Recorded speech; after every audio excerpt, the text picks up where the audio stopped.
Good morning నాన్న. ఈరోజు క్లాస్లో మనము మల్టీ కరెన్సీ ప్రాబ్లమ్ని ఎలా టాలీలో సాల్వ్ చేయాలనే దాని గురించి నేర్చుకుందాం. మల్టీ కరెన్సీ అంటే రకరకాల దేశాలు, ఇప్పుడు మన ప్రపంచంలో రకరకాల దేశాలు ఉన్నాయి. ఈ దేశాల్లో ఒక్కొక్క దేశంలో ఒక్కొక్క రకమైన కరెన్సీని వాడుతున్నారు. మన ఇండియాలో అయితే రూపాయలు వాడతారు, అమెరికాలో అయితే డాలర్లు వాడతారు, లండన్లో అయితే పౌండ్స్ అనేటివి వాడతారు, ఇటలీలో అయితే యూరోస్ అనేటివి ఇలాంటివి వాడడం జరుగుతూ ఉంది. కాకపోతే వాళ్ళ దేశంలో వాళ్ళ రూపాయలని ఎలా పిలుస్తారనే దాన్ని కరెన్సీ అన్నాం. అంటే డిఫరెంట్ టైప్స్ ఆఫ్ కరెన్సీస్ ఉన్నాయి ఈ ప్రపంచంలో. ఇప్పుడు మన ఇండియాలోనే ఒక వ్యాపారం స్టార్ట్ చేయాలి. ఆ వ్యాపారంలో అజయ్ అనే వ్యక్తి యూఎస్ఏకి సంబంధించిన వాడు, శేఖర్ అనేవాడు ఇటలీకి సంబంధించిన వాడు, దినేష్ అనేవాడు లండన్కి సంబంధించిన వాడు. వీళ్ళు ముగ్గురు కలిసి మన ఆంధ్రప్రదేశ్లో వ్యాపారం స్టార్ట్ చేయాలి అనుకున్నారనుకోండి. వాళ్ళ దేశంలో ఏదైతే వాళ్ళకు కరెన్సీ దొరుకుతుందో ఆ దేశపు కరెన్సీని వాళ్ళు తీసుకొని రావడం జరుగుతుంది. సపోజ్ అజయ్ అనేవాడు యూఎస్ఏకి సంబంధించిన వాడు డాలర్ తీసుకురాగలడు. అదే శేఖర్ అనేవాడేమో ఇటలీకి సంబంధించిన వాడు యూరోస్ తెస్తాడు. దినేష్ అనేవాడు లండన్కి సంబంధించిన వాడు పౌండ్స్ అనేటివి తెస్తాడు. కానీ మన దేశంలో ఉండేది మాత్రం మనం యూజ్ చేసేది రూపాయలు. ఆ పౌండ్స్ అనేటివి ఇక్కడ మారవు. కాబట్టి వాటిని ఎలా యూజ్ చేసుకొని చెయ్యాలి అనే దాని గురించి ఈరోజు లెక్క చేస్తాం. మొట్టమొదటిసారిగా మల్టీ కరెన్సీ అనేసి ఒక కంపెనీని క్రియేట్ చేసుకున్నాను. కంపెనీని క్రియేట్ చేసుకున్న తర్వాత మొట్టమొదటిసారిగా ఇక్కడ మనం చేస్తున్నటువంటి ప్రాబ్లం వచ్చి multi currency, different types of currencies. కాబట్టి ఫస్ట్ మనకి ఇక్కడ కంపెనీ యొక్క ఫ్యూచర్స్లోకి వెళ్ళాలి. కంపెనీ ఫ్యూచర్స్ రావాలంటే F11 బటన్ ప్రెస్ చేయొచ్చు, లేకపోతే ఇక్కడ బటన్ బార్లో F11 ఫ్యూచర్స్ అనేసి ఉంది, దాన్ని క్లిక్ చేయండి, లేదంటే F11 బటన్ ప్రెస్ చేయండి. అకౌంటింగ్ ఫ్యూచర్స్లోకి వెళ్ళండి. అకౌంటింగ్ ఫ్యూచర్స్లో మనం చేస్తున్నటువంటి అకౌంట్స్ అనేది మల్టీ కరెన్సీకి సంబంధించింది కాబట్టి ఇక్కడ ఎనేబుల్ మల్టీ కరెన్సీ అనేది ఎస్ పెట్టండి.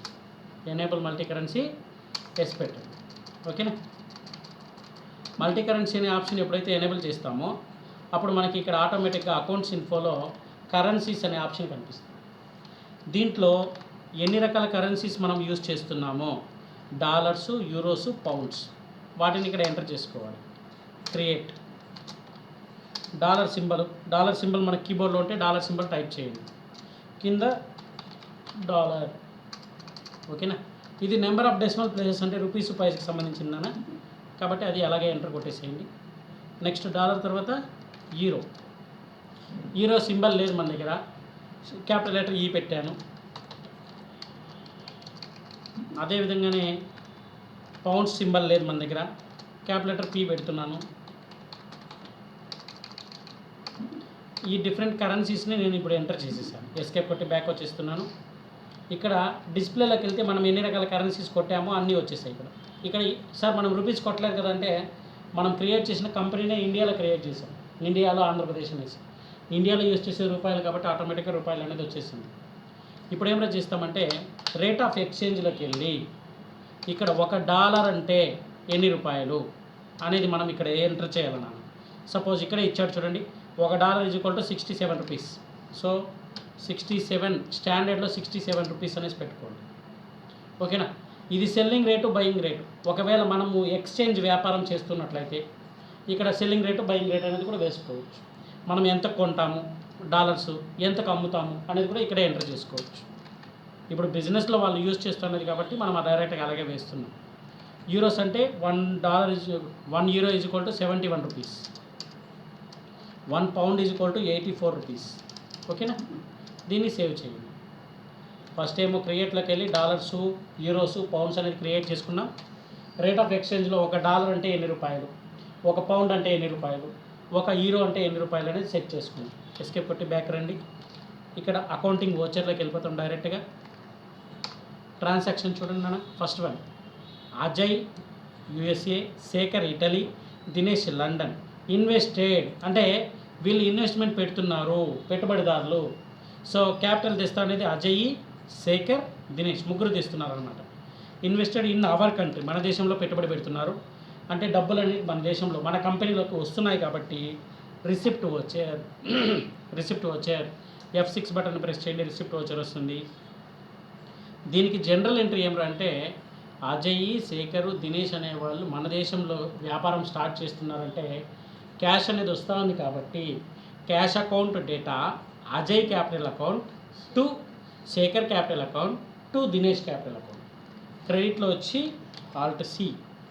ఆల్ట్ సి లెడ్జర్ క్రియేషన్కి ఆల్ట్ సి షార్ట్కట్కి Ajay capital account, under group వచ్చి క్యాపిటల్ అకౌంట్ వస్తుందనా. ఓకేనా. కరెన్సీ ఇక్కడ చూడండి, మనం కరెన్సీ ఏం చేస్తామంటే ఇక్కడ అజయ్ ఏం తీస్తున్నానా, ఫస్ట్లోనే ఇచ్చాడు $750 అన్నాడు. ఫస్ట్ డాలర్ సింబల్ పెట్టి 750 కొట్టాలి. ఎందుకంటే వాడు డాలర్ తెస్తున్నాడు కాబట్టి డాలర్ సింబల్ ఫస్ట్ టైప్ చేయాలి. $750 ఇంటూ 67 రూపీస్ అంటే 50,250 వాడు తెస్తున్నాడు. మళ్ళీ క్రెడిట్ సి కొట్టి ఎంటర్ కొట్టండి.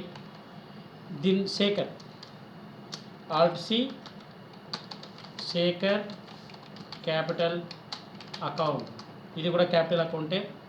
వీడేం తెచ్చాడు, శేఖర్ €830 తెచ్చాడు. క్యాపిటల్ ఈ 830. చూడండి ఆటోమేటిక్గా అదే రేట్ ఆఫ్ ఎక్స్చేంజ్ బేస్ చేసుకొని కన్వర్ట్ చేసుకుంటుంది. ఇంకోటి ఉన్నాడు కదా కాబట్టి క్రెడిట్ మళ్ళీ ఎవడు వాడు, Dinesh from London, alt C Dinesh capital account, అది కూడా క్యాపిటల్ అకౌంటే. ఎంత నన్ను తెచ్చింది వీడు, £500.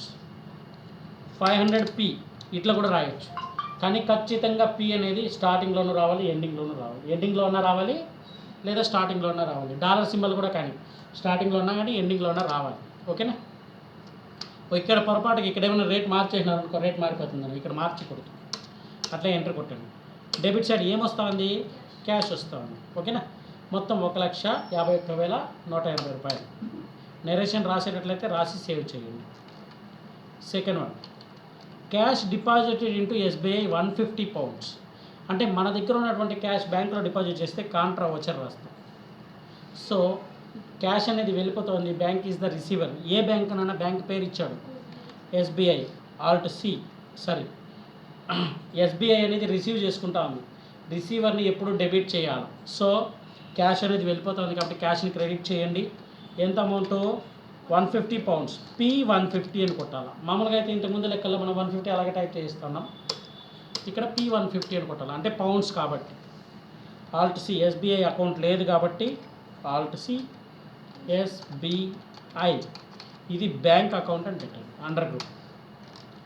ఓకేనా. దీన్ని సేవ్ చేయండి. సేవ్ చేయాలంటే కంట్రోల్ ఏ. ఫర్నిచర్ పర్చేజ్డ్, ఇక్కడ ఒక ఫర్నిచర్ మాత్రమే కొంటున్నాము. ఒక ఫర్నిచర్ మాత్రమే కొంటున్నామంటే ఇది బిజినెస్లో మనం వాడుకోవడానికి కొంటున్నామని ఊహించుకొని మనం ఏం చేయాలంటే ఇది పేమెంట్ వచ్చర్ రాయాలి.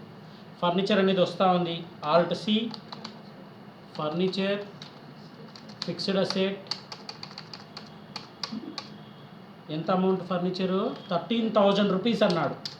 రూపీస్ కాబట్టి మనము అమౌంట్కు సింబల్ పెట్టలేదు ముందర. ఓకేనా. డైరెక్ట్గా అలాగే వేసేసేయచ్చు. క్యాష్ అనేది వెళ్ళిపోతుంది కాబట్టి క్రెడిట్, కంట్రోల్ ఏ. నెక్స్ట్ అదేవిధంగా డొనేషన్ రిసీవ్డ్.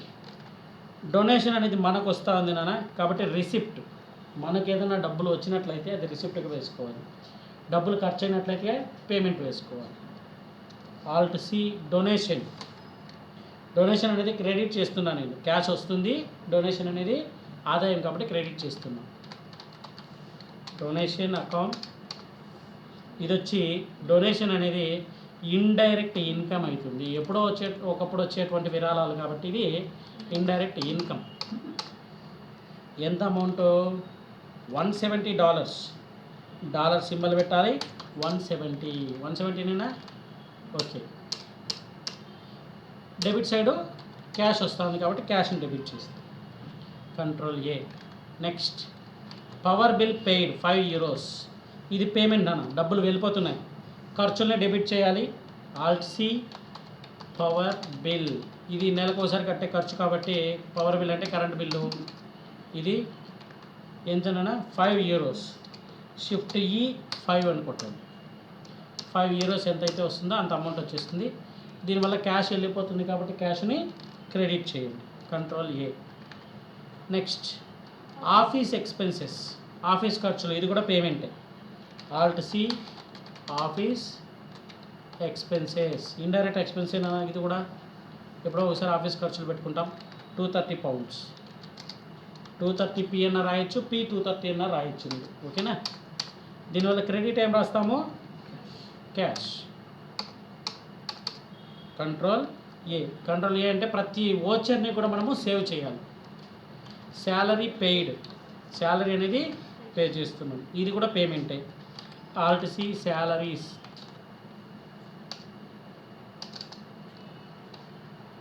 శాలరీ,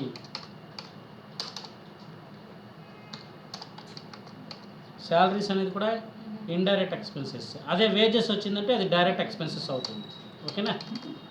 శాలరీస్ ఎంత, 90 euros. శాలరీస్ అనేది 90 euros. షిఫ్ట్ ఈ 90. దీనివల్ల క్యాష్ అనేది వెళ్ళిపోతుంది కాబట్టి క్యాష్ని క్రెడిట్ చేస్తాం. నెక్స్ట్ సేవ్ చేస్తాం. Cash withdraw from bank 10,000 rupees. అంటే క్యాష్ అనేది బ్యాంక్లో నుంచి విత్డ్రా చేస్తుందన్న కాంట్రా వచ్చారు. మనం ఎప్పుడూ కూడా డబ్బులు డిపాజిట్ చేసినా, మన అకౌంట్లో మనం డిపాజిట్ చేసుకున్నా, మన అకౌంట్లో నుంచి మనం విత్డ్రా చేసినా కాంట్రా రాస్తాం. ఇక్కడ డబ్బులు అనేవి వస్తున్నాయి, వాట్ కమ్స్ ఇన్ అనే దాన్ని డెబిట్ చేయాలి. ఎవరైతే ఇస్తున్నారో వాళ్ళని క్రెడిట్ చేయాలి. బ్యాంక్ అనే దాన్ని క్రెడిట్ చేస్తాం, క్యాష్ అనేది డెబిట్ చేస్తాం. ఇక్కడ మళ్ళీ బ్యాంక్ అకౌంట్ క్రియేట్ చేయకూడదు. కంపెనీకి ఉండేది ఎస్బీఐలో మాత్రమే అకౌంట్ ఉండేది, బ్యాంక్ అకౌంట్. కాబట్టి మళ్ళీ కొంతమంది పొరపాటుగా మళ్ళీ బ్యాంక్ అకౌంట్ క్రియేట్ చేసేస్తారు. ఓకేనా. ఎస్బీఐలోనే అకౌంట్ ఉంది కాబట్టి ఎస్బీఐ అకౌంట్ కొట్టండి. ఎంత, 10,000 రూపాయలు అన్నాడు, 10,000 రూపాయలు అలాగే టైప్ చేసేసాడు. క్యాష్ వస్తూ ఉంది కదా, విత్డ్రా చేస్తే క్యాష్ మన దగ్గరికి వస్తుంది కదా, క్యాష్ని డెబిట్ చేయండి, సేవ్ చేయండి. Control A. Cash paid to Wipro limited. ఇక్కడ బాగా ఆలోచించండి. ఇక్కడ cash paid to Wipro limited అంటున్నాడు. ఇంతకుముందు మనం వేసినటువంటి ట్రాన్సాక్షన్లో విప్రో లిమిటెడ్ అనే పదమే రాలేదు. ఇక్కడ కొత్తగా వచ్చింది అంటే, ఇప్పుడు క్యాష్ అనేది విప్రో లిమిటెడ్కి మనం ఇస్తున్నాము అంటే వాడికి ఒకటి మనం అప్పన్నా ఉండాలి, లేదు మనం అప్పన్నా ఇస్తుండాలి. అంటే వాడి దగ్గర నుంచి ఏదైనా సరుకు కొని ఉండాలా, లేకపోతే ఇద్దరు అప్పు తీసుకోవాలని చెప్పి వాడికి అప్పిస్తూ ఉన్నాం మనం. ఇవి రెండిట్లో ఏదైనా ఒకటే ఉంటుంది. కాబట్టి ఇది ఎలా వేయాలనేది ఆలోచించేదానికంటే ముందుగా దాని తర్వాత ట్రాన్సాక్షన్ ఒకసారి చూడండి. Commission received, cash received from Wipro limited. అంటే ఇక్కడ డబ్బులు ఇస్తున్నాము, ఇక్కడ డబ్బులు తీసుకుంటున్నాం. అంటే ఇక్కడ మనం ఇచ్చింది వాడికి అప్పు, విప్రో లిమిటెడ్కి మనము అప్పు ఇస్తున్నాము. సో ఇది పేమెంట్ వచ్చరే. ఓకేనా. సరే, ఇది పేమెంట్ వచ్చరే, డబ్బులు అనేది వెళ్ళిపోతూ ఉంది. Who is the receiver, Wipro limited. రిసీవర్ని ఏం చేయాలి మనము, డెబిట్ చేయాలి.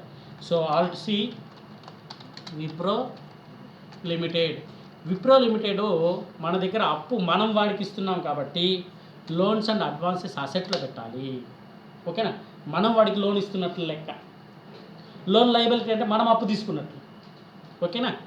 మనం వాడికి లోన్ ఇస్తున్నాం, లోన్స్ అండ్ అడ్వాన్సెస్ అసెట్లో పెట్టండి.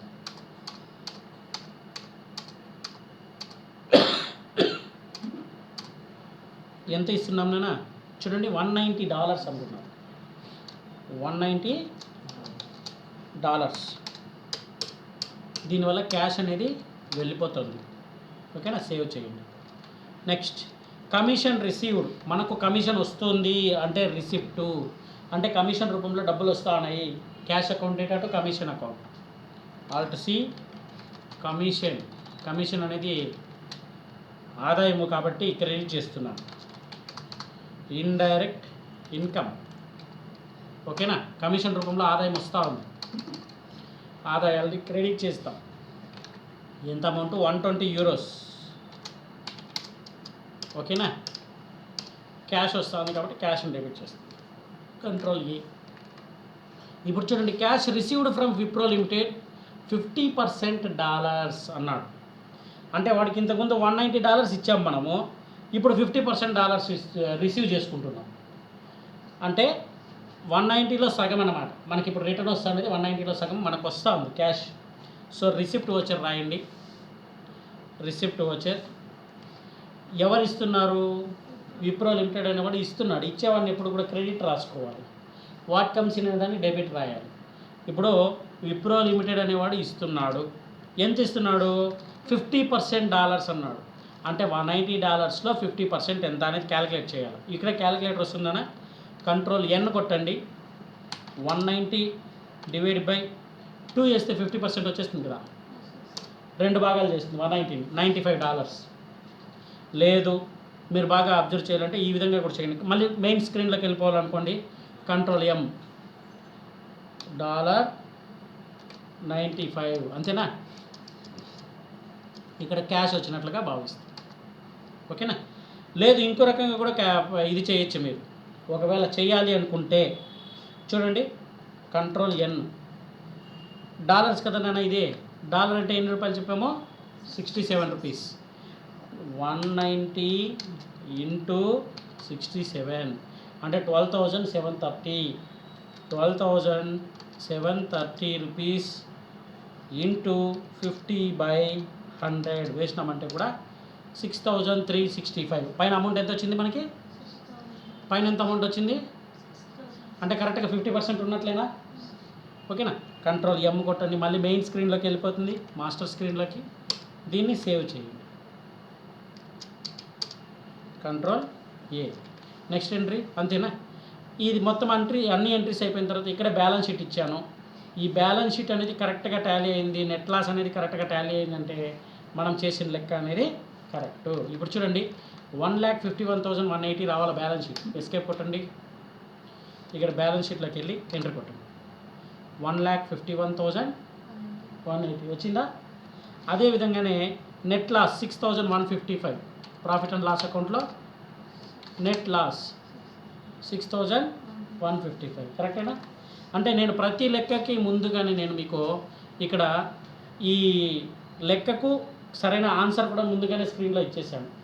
లెక్క చేయాలి, లెక్క చేసిన తర్వాత ఎప్పుడైతే balance sheet, net loss, net profit, profit and loss ఎప్పుడైతే కరెక్ట్గా టాలీ అవుతుందో అప్పుడు మనం చేసిన లెక్క అనేది కరెక్ట్. ఓకేనా? ఈ లెక్కలన్నీ కూడా నేను నెట్లో నుంచి డౌన్లోడ్ చేశాను మనం మీకోసం. ఓకేనా? నెట్లో నుంచి ఈ పిక్చర్ అంటే రకరకాల వెబ్సైట్స్ నుంచి అందరి హెల్ప్తోనూ నేను ఈ ప్రాబ్లమ్స్ అనేది గ్యాదర్ చేసి ప్రతి ఒక్కరికి ముందుగానే బ్యాలెన్స్ షీట్ ప్రిపేర్ చేసి నేను అంటే ప్రాక్టీస్ చేసిన తర్వాతనే మీకు అందరికీ కూడా బ్యాలెన్స్ షీట్ ముందుగానే ఇస్తున్నాను. లెక్క కరెక్ట్గా టాలీ అయిందంటే మీరు చేసిన లెక్క కరెక్ట్ అనేది మీకే తెలిసిపోతుంది. ఓకేనా? అర్థమైందా అన్న? ఓకేనా? Thank you.